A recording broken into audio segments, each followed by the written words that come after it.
नमस्कार भैया, आप लोगों के बीच बहुत एक भक्ति का सॉन्ग लेके आए हैं। आप लोग जानते हैं कि नवरात्र का दिन आने वाला है। इसी बीच एक अच्छा भाव है, सुनिए।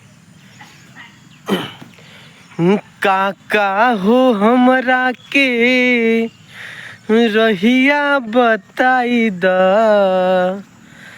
बानी भुलाइल तनी घरे पहुँचाई द, ना जानी गौआ के नाम गो काली माई बानी हमरा गाँव। हाँ एगो काली माई बानी हमरा गाँव हो।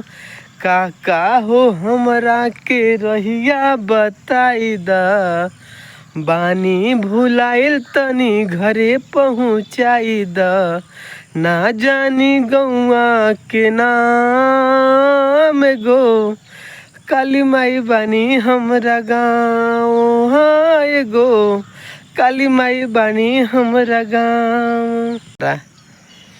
हाँ, घूमे खातिर आइल रहनी नवरातन के मेला, छूटल सबके साथ दादा हो गईली अकेला। घूमे खातिर आइल रहनी सिकरीगंज के मेला, छूटल सबके साथ दादा हो गईली अकेला। बानी बेचैन हम भूखिया पियास से, इहे उम्मीद बाटे मिले के आस से।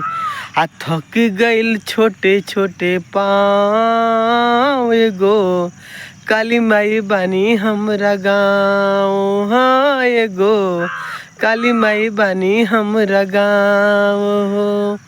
काका हो हमरा के रहिया बताई द, बानी भुलाइल तनी घरे पहुँचाई द, ना जानी गौआ के नाम गो काली माई बानी हमरा गाँव। हाँ एगो काली माई बानी हमरा गाँव। बोलिए दुर्गा जी की जय हो। अगर अच्छा लगे तो एक लाइक कर दीजिएगा।